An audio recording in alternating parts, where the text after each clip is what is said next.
Welcome to the session of data analysis, and today is the introductory part where we would be covering what a data is, what is a statistic, why statistics is necessary, what is the rationale of studying it. So, this all would comprise our presentation today. First of all, what are the objectives of statistics? Before actually going through it, let us come to a situation and let us, take ourselves back a century. You are, let's say, in your 1900s, and you are a promoter of a theatrical production, and you're in the business of selling seats for individual performances. Now, with your experience and knowledge, you have established some selling price for the performances, and this is the price which you're hoping is going to represent a good trade-off between maximum revenues, and it would actually avoid driving away the demands for your seats as well. So you print up the tickets and you print up the flyers also, you advertise in local media, and then the event happens, right? And after the event only you review your results, that whatever decisions you had taken, have they really paid off or not. So were tickets sold quickly, or next time you have to charge something differently? So that was something post analysis which you would have done. Now you jump 70 years ahead. So you still are a promoter, and now you are using information technology, right? So you are selling your customers over the internet, over the phone. You can get these summary reports of, the advanced sales that are happening. You're advertising on radio, television, or internet as well. And you can actually add or subtract performance dates using such reports. So you're simultaneously managing your event. Now, jump ahead to today. Again, you're still a promoter, but you now have a fully computerized sales system, and it is allowing you to constantly adjust the prices of tickets. Now you can manage so many categories of tickets: near stage, far stage, middle of the stage. You don't have to wait until the event has taken place. So it is going simultaneously, and you're pre-deciding things, right? So through your sales system you've gained insight about your customers, what age they are in, what kind of tickets they are buying, what is the appropriate demographic trait they are possessing. Because you know more about your customers, so your advertising and publicity is very, very efficient, right? You know what kind of people are buying your tickets, you are maintaining the database, and then you are making them aware in advance for the next ones. So the social media networks and online media, you're learning almost immediately and noticing and responding to advertising messages, simultaneously. So you might even run experiments online, presenting your advertisements into two different ways and seeing which is selling better, right? So you can do that experimentation in real time. So your current self has capabilities now that are allowing you to be more effective promoter than your older versions of 1900s and 1970s. So this is what statistics has done to you.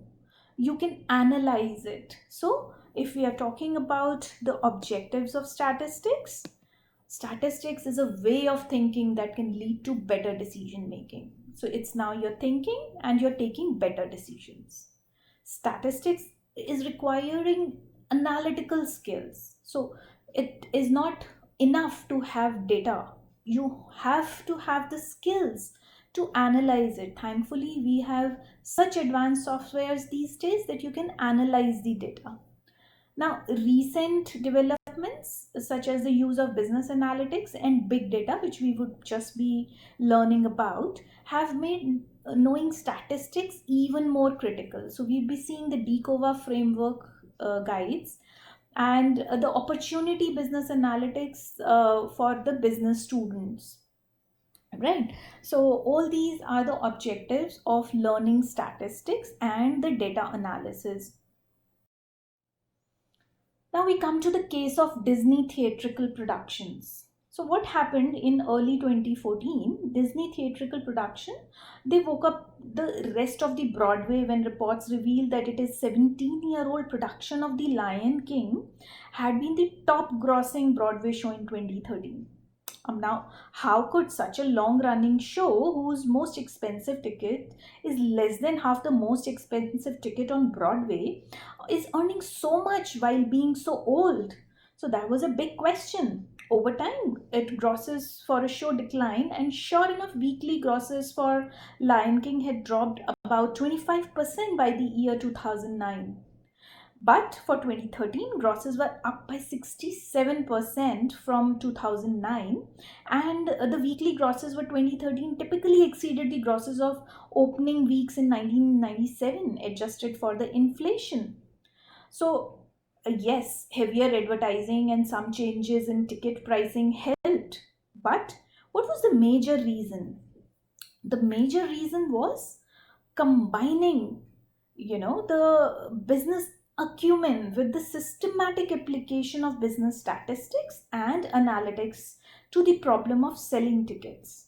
So as a producer of the newest musical at the time, they said we made educated predictions on price. Disney, on the other hand, had turned into a business science, a business statistical science. What did they do? So Disney, they had followed the plan of action. It had collected its daily and weekly results and summarized them. They used the techniques, various data analysis techniques, and they analyzed those results by performing experiments and tests on the data collected.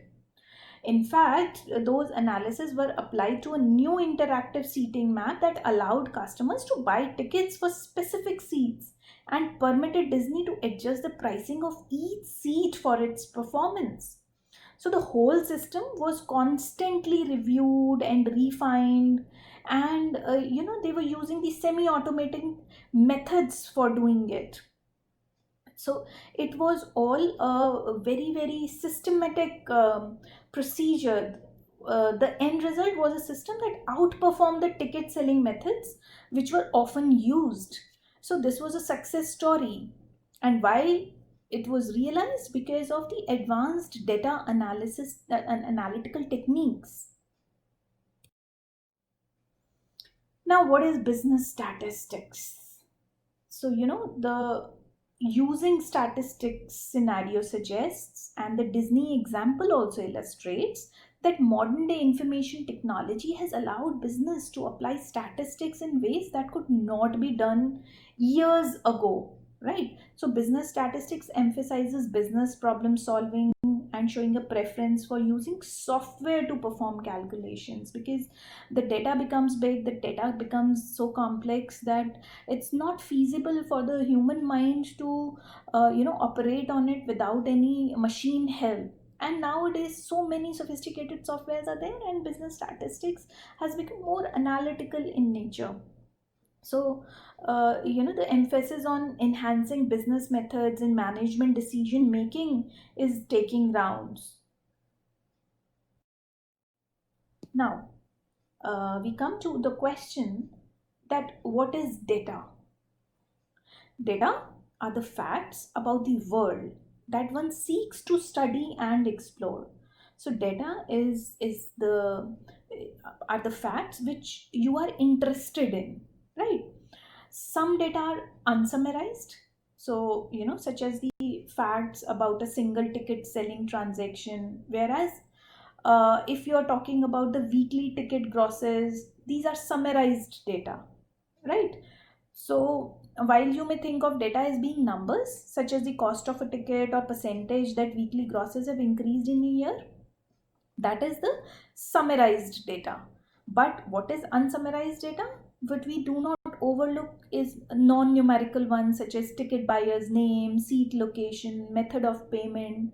All these things are in fact your data, which is going to help you take future decisions, that whether you would be allowing the online payments, whether you should be collaborating with Paytm or other apps, so that the people can easily pay you, the ease of buying the ticket, seat location, what kind of seats are being preferred, then you can actually put them for a higher price, right? So all these things are going to matter if it is summarized or even if it is not summarized. Now, statistics. So statistics are the methods that allow you to work with data effectively. So what kind of statistics are we going to apply on our data? So business statistics, it focuses on interpreting the results of applying those methods. You interpret those results to help you enhance business processes and make better decisions. Specifically, business statistics is going to provide you with a formal basis of to summarize and visualize business data. So there is a raw data. Statistics is going to make it easier for you to conclude about the data and to make right predictions about it, and also to improve business processes through it. How? Let us take an example that there is a data available as a raw data about the mean scores of yours in maybe mathematics and English. Now you have the raw data. If you take out the mean, you can take out the average. If I apply it into the business sense, then if you are a tutor, you know your class, what is its performance before and after, and you can take it as in the advertisement that, see, the average scores of my students have increased from this to this. So this is how you can advertise it in business sense, right? So you must apply this way of thinking correctly.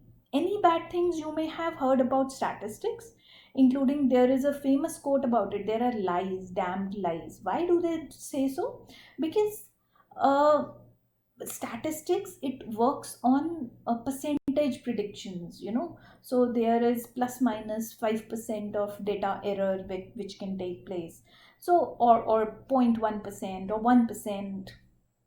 Right, so there can be observations which are falling away from your conclusions. Uh, up till you are inside the data, then it is fine. But if you are falling on the exceptions part, then it becomes a problem, and then such statements are being made about statistics, right? So it is to the errors that people make when either misusing statistical methods or mistaking statistics as substitution for decision making process. So decision is at the end of the day yours. Statistics is only helping you do that. So for example, Disney theatrical production success was based on combining statistics with business acumen and not replacing the acumen. So you possess that acumen, you would be working through it, but statistics is only a tool. It is not going to give you a result, and if you just rely on that, and you forget about what all you know about your environment, then of course you would be making certain errors. Now we come to DECOVA. Now what is this DECOVA? So to minimize errors, you use a framework that organizes the set of tasks that you follow to apply statistics properly. So there are 5 tasks that comprises DECOVA framework. What are those? That you would first be defining the data that you want to study to solve a problem. So because it is very important to define it, then collect the data from appropriate sources. There has to be reliable sources from which you would be collecting. And then, very important, up till you'll not organize it, you'll not be able to take inferences out of it. Then you'll visualize the data by developing charts, histograms, and so that it becomes easier, pie charts, that what is happening in your data. And then analyze the data collected to reach to your conclusions and present those results. So this is DECOVA. So you must always do the define and collect tasks before doing the other 3, that is organize, visualize, and analyze. So the order of the other 3 varies, and sometimes all three are done concurrently. All three can be, but defining and collecting will always precede these three. Now, the importance of statistics in business education. Why are you even studying business statistics? So, in the current data driven environment of business, you need the general analytical skills that you allow you to work with the data and interpret analytical results regardless of the discipline in which you're working. So, it's no longer statistics is only for accounting, economics, finance, or, just to work on the numerical data. It can give you very far reaching results, because if you see that in our Disney example, so the decisions were made by increasingly based upon the data, and it was not about your gut or intuition. So they saw what the data was telling them, and they worked upon that, and they found very good results over it, right? So, having a well balanced mix of statistics, modeling, and basic technical skills, as well as managerial skills, like I told you, the business acumen and your communication skills are very important. Your problem solving skills, that and inferential skills, I would call them. So, that is what is going to completely prepare you for the workplace for tomorrow, because environment is changing every moment, and the challenges are new. So you have to have that ability and flexibility to work with the data, and to find out the meaningful inference out of it. Now we come to business analytics. So business analytics combines traditional statistical methods with the management science and information systems. So statistics is all about the sampling, the inferential and descriptive part of it, whereas management science and information systems provides the tool to make meaningful predictions out of the statistical methods. And these are the tools that support fact-based decision making. So business analytics, it includes statistical methods to analyze and explore data, then information system methods to collect and process data. So for the processing of the large amount of data, the information systems are going to help you. And then management science methods to develop optimization models, like you would be doing the queuing problem, that in your restaurant or in your hotel or at your ticketing counter, if there are long queues, then how to shorten the queues, how many people should be on the counter, what is the most effective way of doing it, right? So management science is going to help you in that. Now, in the Disney theatrical production example, statistical methods help determine pricing factors, information system methods, and made the interactive seating map and pricing analysis. So, management science methods, they helped adjust pricing rules to match Disney's goal of sustaining ticket sales into the future. And then other businesses, they use analytics to send custom mailings to their customers, and businesses such as the travel review site, TripAdvisor, use analytics to help optimally price advertising, as well as general information that makes a persuasive case for using that advertising. So all these, the statistical methods, the information system, and the management science methods, they help in the business analytics, and they're going to help you maximize your profits. Now, very important, big data. What is this? Big data, of course, as the name suggests, is the collection of data. Now, that cannot be easily browsed or analyzed using traditional methods. So, the data is so vast that you need to have advanced, sophisticated softwares. So, big data implies data that are being collected in huge volumes at a very fast rate or velocity, that is in real time, and in variety of forms other than the traditional structured forms, such as data processing, records, files, and tables, and worksheets. So these attributes of volume, velocity, and variety, they distinguish big data from a set of data that contains a large number of similarly structured records or rows that you can place into a file or a worksheet for browsing. So it's the data which is much more then you can keep it in a worksheet. And so in contrast, you cannot directly view big data because it cannot be compiled on a worksheet. Information system and statistical methods typically combine and summarize big data for you and then present the results after that processing. So the big data would be recorded. It cannot probably be shown on few worksheets, and hence it would be processed first and then it would be shown to you. Right? So that is the difference between simple data and big data.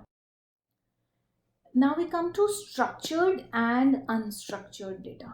So statistics has traditionally used structured data that exist in repeating records or rows of similar formats, such as data found in worksheet data files. So unstructured data has very little or no repeating internal structure. What do you mean by that?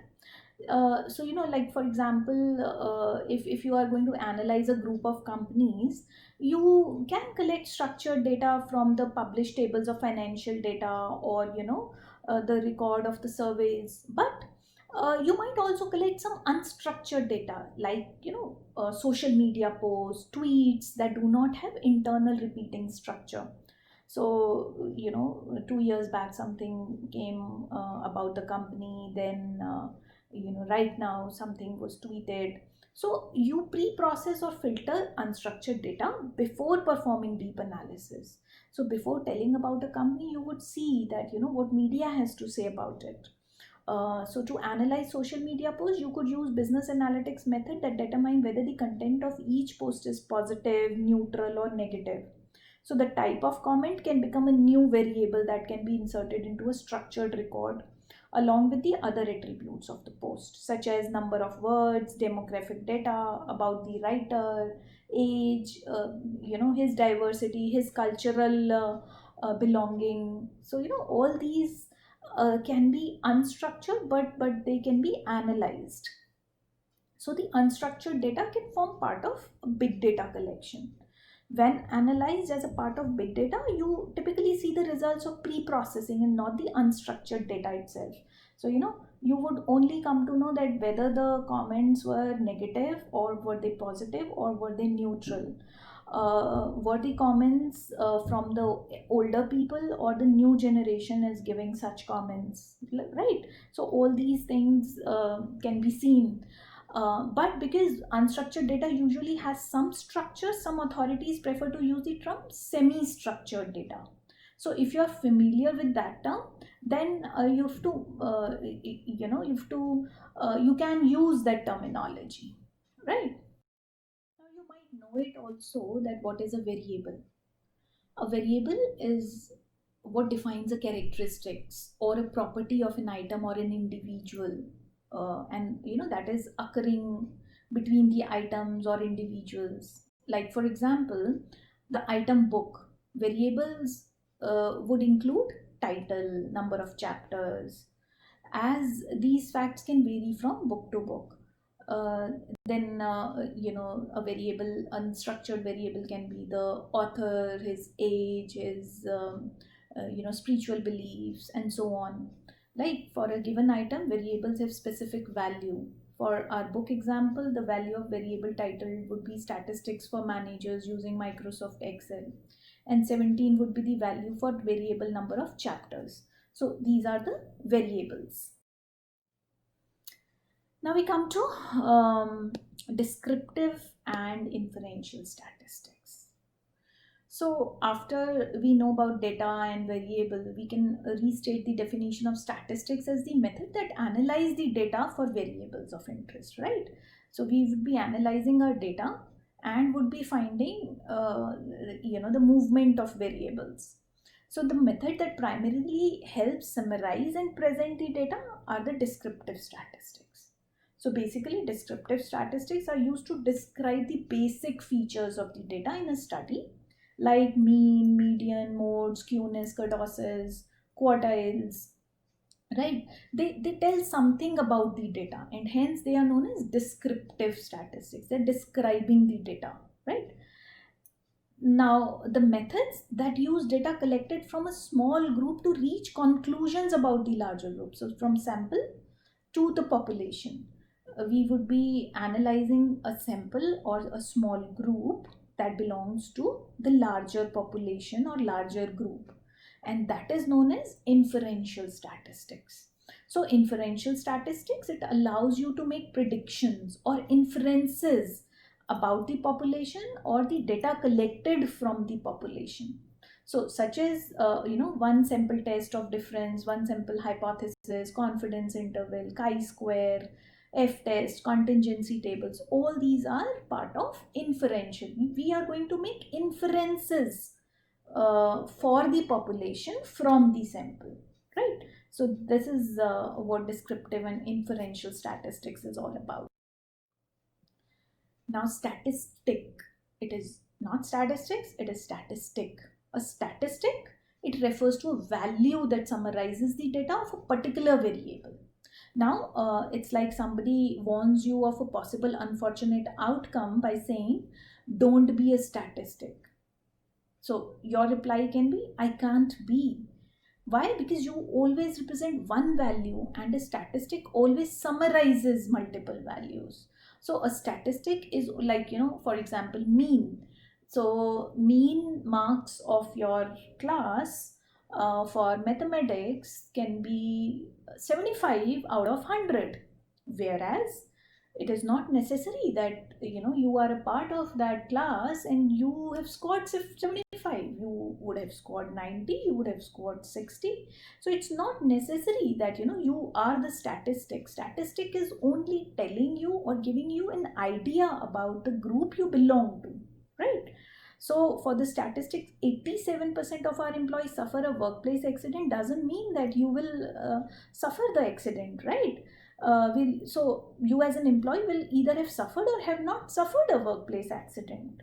So the have or have not values contributes to the statistic but cannot be a statistic. You have to be very clear about it, right? So a statistic can facilitate preliminary decision making. Now, for example, would you immediately accept a position at a company if you learned that 87% of their employees suffered a workplace accident? You'll be like, the average is very high, that I'm going to meet an accident. So it sounds like that it's a dangerous place to work, and the further investigation is necessary that what is happening, right? So you are a part of the statistic, but you may not be the statistic, is what you have to remember. Now, when I'm talking about big data and I'm talking about the advanced softwares, so the very easily available software that is there is Microsoft Excel for you, right? So Microsoft Excel is the data analysis component of Microsoft Office, and it is evolved from electronic spreadsheets using in accounting and financial applications. It has got very broad and vast usage. So in Excel, as you know, we use worksheets, or they are also known as spreadsheets, and you're going to organize your data in the tabular form, and it stores formulas and also the instructions to process the data. You can actually link the worksheets as well. You can make entries in the worksheets cells, and that are formed by the intersections of, there are rows and there are columns, and I understand that you know that well up by now. So it's something like you refer to individual cells by their column letter and row letter. So A1 is column A and row 1. Into each cell you place a single data or a formula, and with the proper design, worksheets can also present summaries of data and results for applying a particular statistical method, right? So this these are like Excel files, and a number of worksheets will make a workbook. So it's a collection of one or more worksheets and chart sheets, and sheets can display or visualize your data well. So PHstat2. Now PHstat2 is a statistics add-in for Microsoft Excel. So you would be working on that. It makes using Excel easier for statistical operations, and all statistical methods taught in an introductory statistic course can be done in Excel using add-in along with data analysis tool pack, and it comes with Excel. So, and the version 3 of the program includes paired t-tests, pool variance t-procedures, unsummarized data added, separate variance t-test, etc. And it is available with selected textbooks and MyStat lab courses also. Which Excel version to use? You will use a current version of Excel for Windows OXX when working with the examples, problems, and Excel guide instructions, right? So, a current version is a version that receives mainstream support from Microsoft that includes updates, refinements, and online support. So, with your reading in your reading list, it has Levine and Stephen. So, so the current versions for this book includes Microsoft Windows, Excel, 2016, 2013, 2010. And if you have an Office 365 subscription, you always have access to the most current version of Excel. So, in the next class, we would be understanding and working upon Excel with the help of PHstat2 and other tools. So, this was all about the basic introduction of your course, and happy learning. Thank you so much.